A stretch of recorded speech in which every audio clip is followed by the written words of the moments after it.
Welcome back here with Goldberg. Today I want to talk about two very unique people. Now before that, I'll just quickly note, many of you are aware I'm not a big advocate of traditionalism.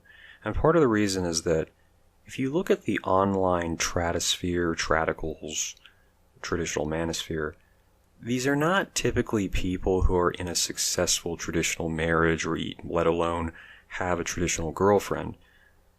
You just look and it seems like a bunch of LARPers and copers who don't want to face the facts.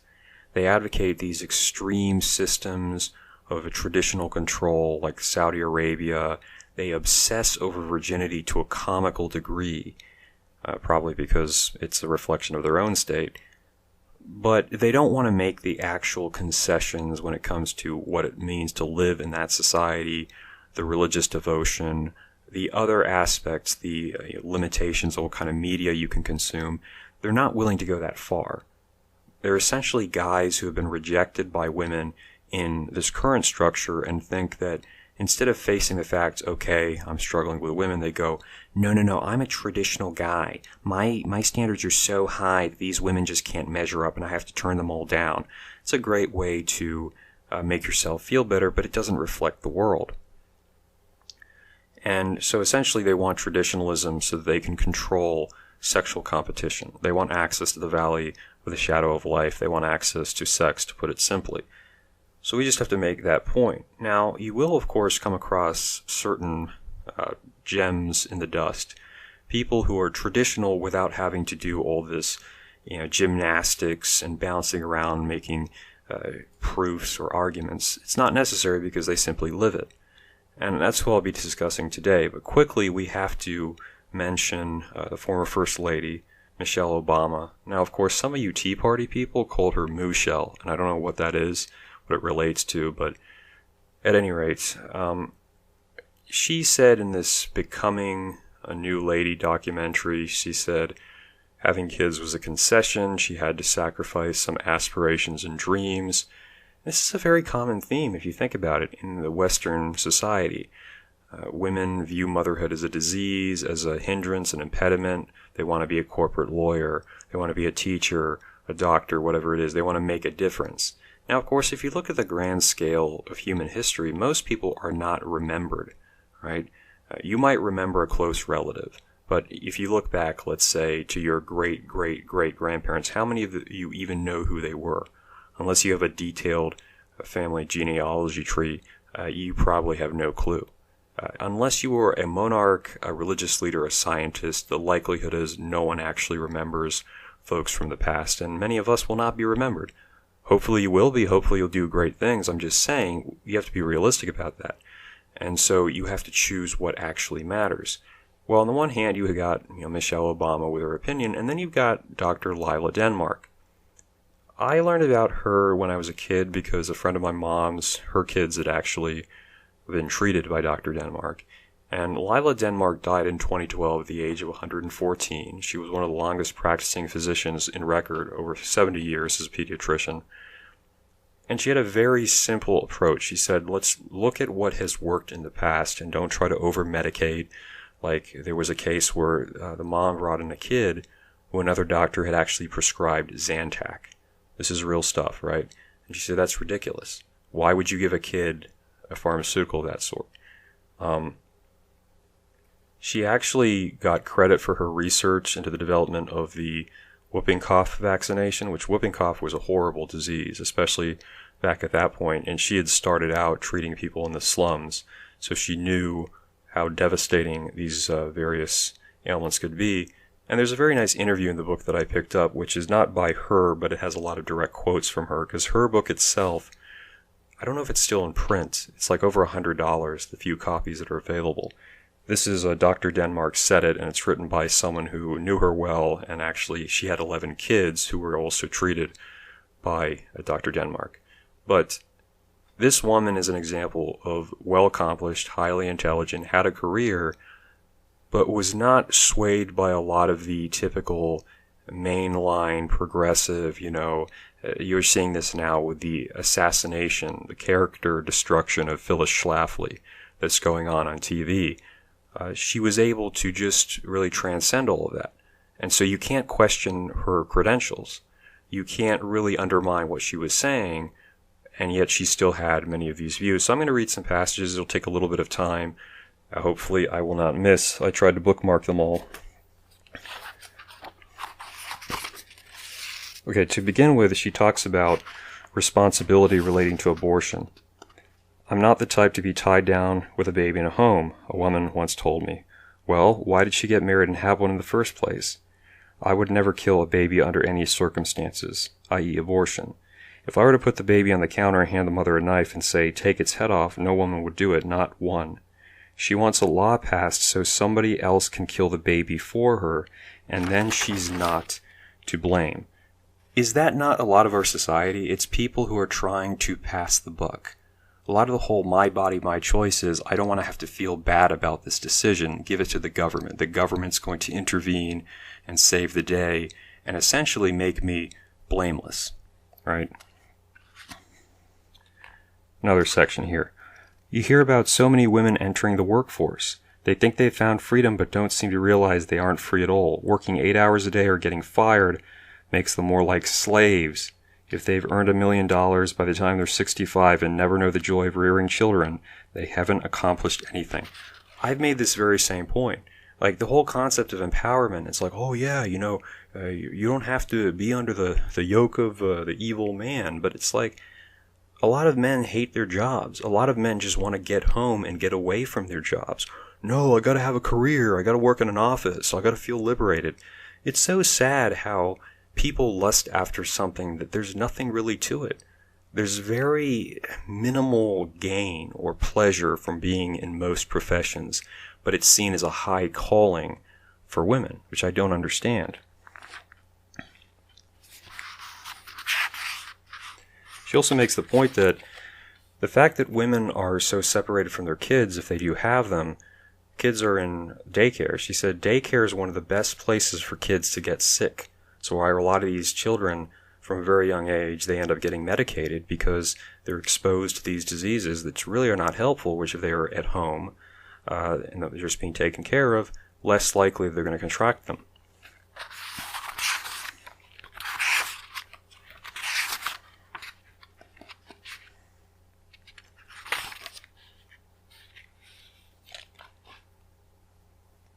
Here we go. This is going to be talking about, attitude of women towards children.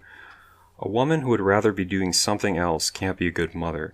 Subconsciously, she'll hate her children because they prevent her from being a lawyer or doctor or having a big time. I knew a great tennis player put her baby in daycare. If she felt tied down at home when she wanted to be on the court, do you think she would be good to her child? You children are depriving me of my game today. That's the attitude many children are living under. Absolutely true. I talked about it in the other video. I got all this crap from libertarians when I was pointing out the woman basically, her 8-year-old being a hindrance to her porn career, right? And that's an extreme example, but we still have to acknowledge it. I see so many women who simply don't want to focus on their homes. They find something outside they want to do.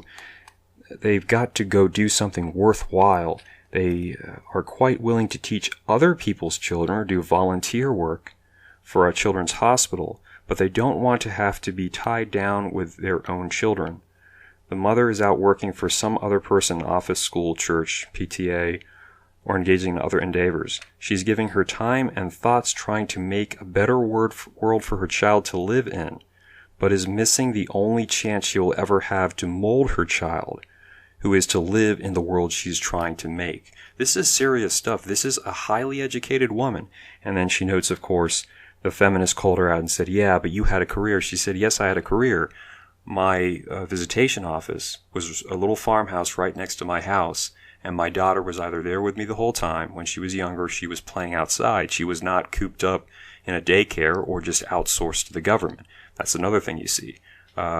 Women in the slums, the kids are basically raised by the government. The government doesn't know how to raise kids. The government knows how to create drones.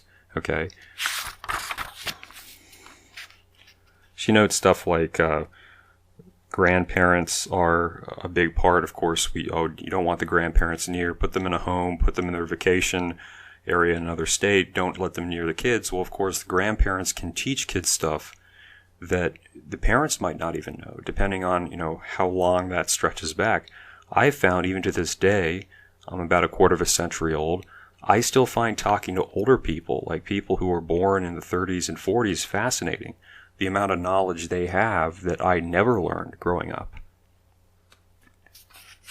Also in the same line, all the women who have climbed to the top in society, medicine, law, business, and haven't had the experience of rearing their own children, well, when they turn 65, somebody will throw them a fancy retirement party, then they'll be left with nothing. I had a friend years ago who was a wonderful doctor, made a good income and lived in a beautiful home. She never married. When she retired, no one ever cared enough to visit her.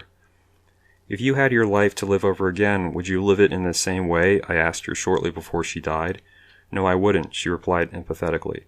I've never had any of the things that bring true happiness, a husband or a child. I've never really had a home. Exactly. You can stack all this money for your early retirement scheme. You can travel the world. That does not change the fact if you've built nothing. Well, at the end of the day, what are you going to have? Well, I've got a big bank account, right? It's sad how people's attitudes have changed.